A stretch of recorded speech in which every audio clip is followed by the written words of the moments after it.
Hey, what's going on, guys? Jeff Koga here, and it is a beautiful, beautiful Monday, and I'm recording this right now at 6:30 a.m. in the morning, and I want to talk to you about something first. But first off, I do apologize. I couldn't make the video last week because I got caught up doing a bunch of stuff, and I promised myself I was going to make one yesterday, but I fell asleep early because I was a tad bit tired. But I decided to at least make it now because I can't go 2 weeks without making a video because I have this commitment, and there's a commitment, I got to do it. So today's video, I want to talk to you guys about a move in the social media world. It's an acquisition that's been going around in the month of April, and it's a buyout, and it's caused a lot of buzz. But I think based on that buzz, what some of the folks are missing, okay, they're missing the freaking whole thing, okay? And I want to talk to you about that and how that buyout in itself is believed is a strategic move, and based on that strategic move, how it can tie into your real estate business and can answer some of your questions that you guys might be having, right? Some of the questions that you guys are asking me is, Jeff, I'm feeling squeezed in this market, meaning that the deals are hard to come by, and seems like some of the deals that you always have get sold literally in a few hours, which it always does. But deals are hard to come by, and I need to figure something out. What is your thoughts on it?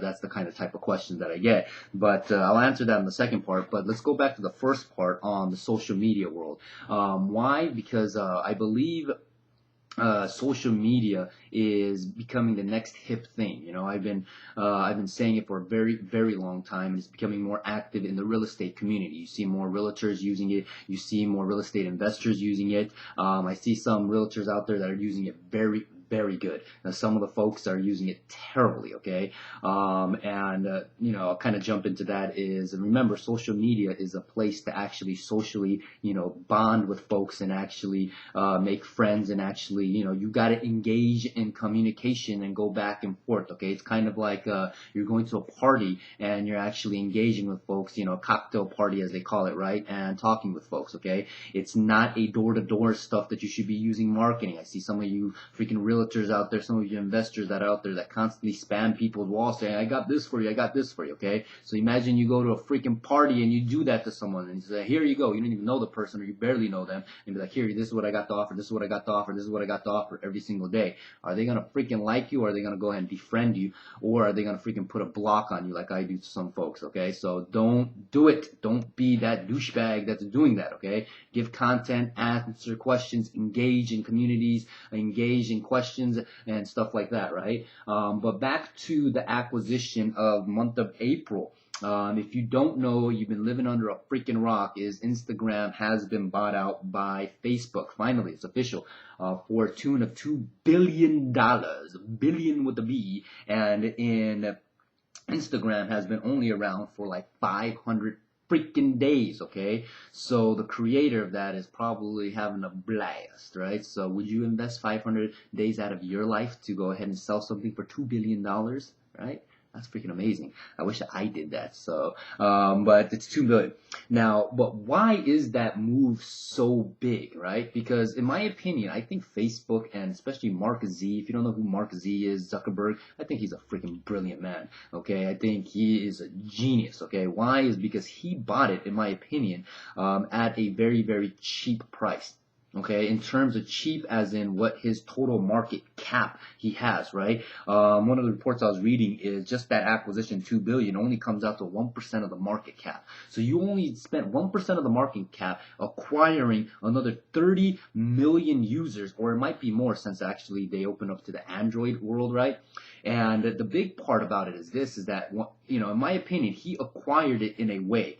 And I'll talk to you about a second acquisition that a different company made, and how they kind of tie in, and why it kind of relates to the real estate investment or the real estate community world, okay? Is because the Instagram move is huge, okay? They bought it, now they got data. They got data to analyze. Why? Because Facebook is majority of the posts on Facebook is 60% of it. I think they said something as pictures, right? And Instagram, a few months ago when it originally came out, I was interested in why it was going viral, and I went on there and I fell in love with it. Why did I fall in love? Because it's pretty cool, okay? Well, especially me, is, I suck at taking pictures, okay? And as an amateur photographer or whatever, right? You can put these cool filters on, and especially me when I'm going out with the friends and having a few drinks, right? I get what they call an Asian glow, where my face turns like bright red, okay?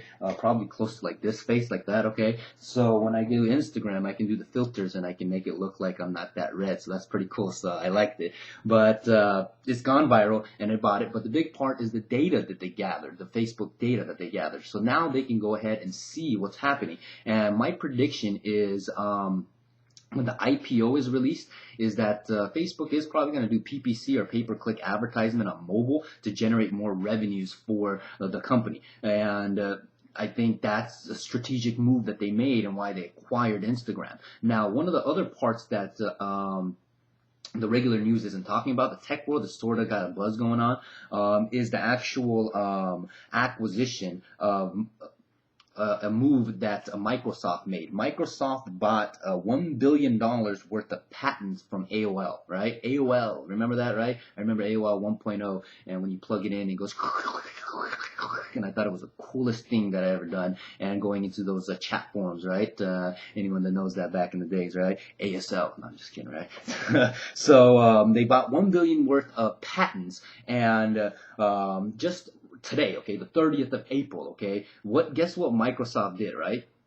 In my opinion, at first, when I read about that a few days ago, okay, I instantly thought to myself, wow, these are two different organizations with two different train of thought, right? In my opinion, in business, there's only, one way to do it, which is to win, right? But anyone who has heard me speak and anyone who has heard me talk about mentality, I always come back to the mentality of playing to win versus playing not to lose. And a prime example is a playoff game that I just watched randomly on this weekend, which was versus the Clippers and the Memphis game. Anyone that has seen it, it was like a blowout game in the first half, and I just turned it off because it was so ugly. But then afterwards, I caught the fourth quarter, and instantly what I noticed was what? In the first half, Memphis was playing to win. They're at home court. They're ready to win, right? They're the team that no one wants to play against, right? They were playing to win. They were kicking their ass, right? But in the second half, what did? They switched over and they were playing not to lose, and the Clippers just kept on trying to win. And what happened is they won the freaking game, okay? Terrible, moves, strategic moves towards the end, but regardless of what, they won the game, right?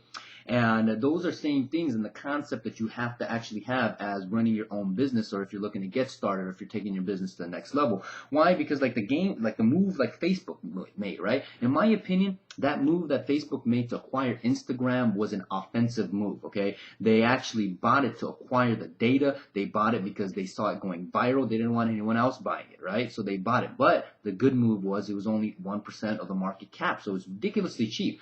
But take a look at what Microsoft did, buying $1 billion worth of patents, right? Like, what the hell are you going to do with patents, right? I guess it's good, but today, what Microsoft did is now took some of the patents and actually now resold it to freaking Facebook. Crazy stuff, right? They resold it to Facebook, and they're supposed to be kind of like semi, competitors or whatever in the same field or whatever it is, right? So Facebook got some new patents, and they don't want to disclose what that is, but still that move, right? But how does that move in itself kind of correlate to the real estate community and kind of correlate into the investment community? Is that to answer some of the questions on a lot of rehabbers, right?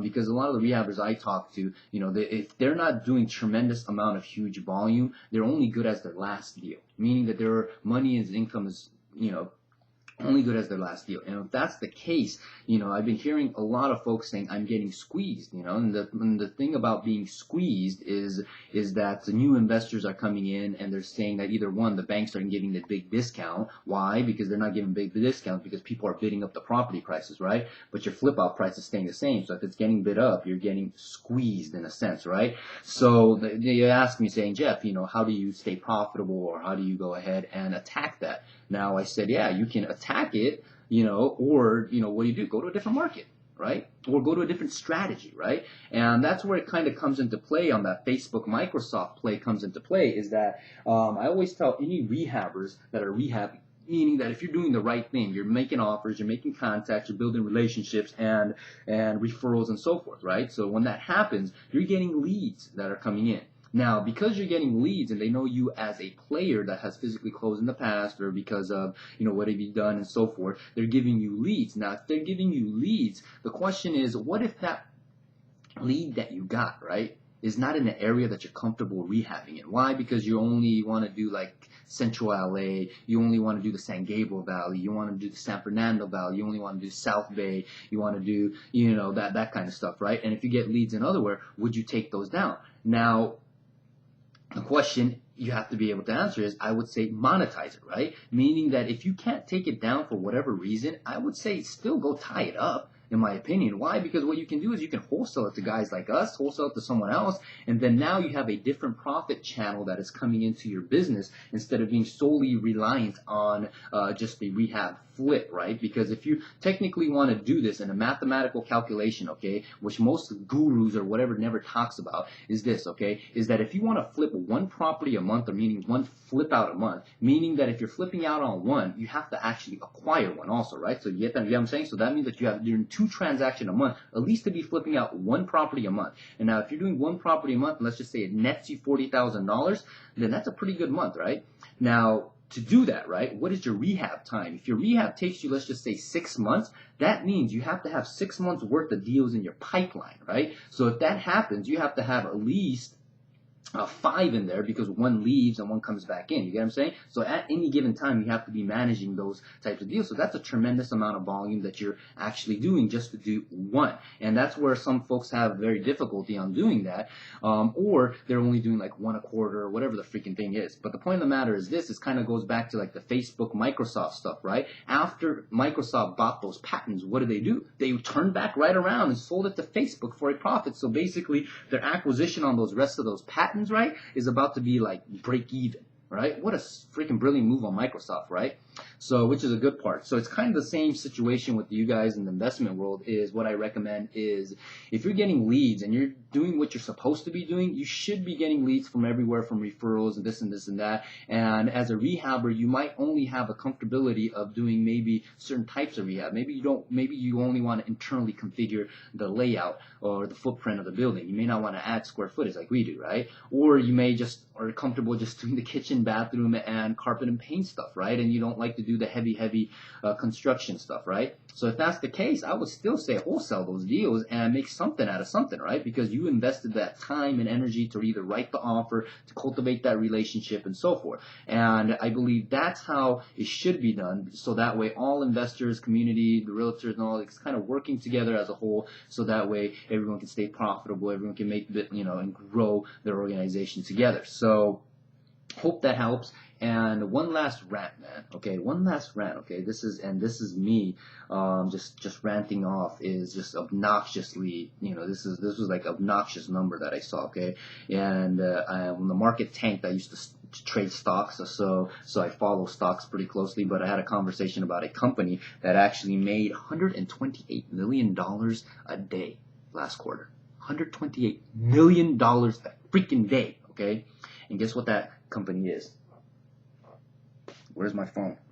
You see this? Apple. Okay. Here are the numbers. Q1, $39.2 billion, and the net revenue is $1.6 billion. That's a lot of freaking money, okay? And on top of that, most of it came from what? China. China. There's a lot of freaking people in China, okay? And their economy is booming and it is growing. So you talk about some of the buzz that's going on, and I was watching, and some people were saying that, yeah, are they going to reach to Google higher than Google shares and maybe become $1,000 share? And is it going to be a $1 trillion company, right? And people are trying to debate that. I just look at that number and just say like, okay, wow. Look at China. They are going to hit that. So just wanted to kind of ramble off on that. So kind of a strange video, I know, on this Monday. So but we'll get back to it next week. And if you got any questions, show me some love, leave a comment, and hit the like button. And I will see you next week. And join us actually on this Tuesday, where we're having the second part of the random day in the life of an investor. And I believe this next video is going to be an actual signing that we're doing, and take a look on that, and subscribe to Flippin' East TV, and subscribe to this channel also. So it's Jeff Koga, and I hope to see you next time. Bye.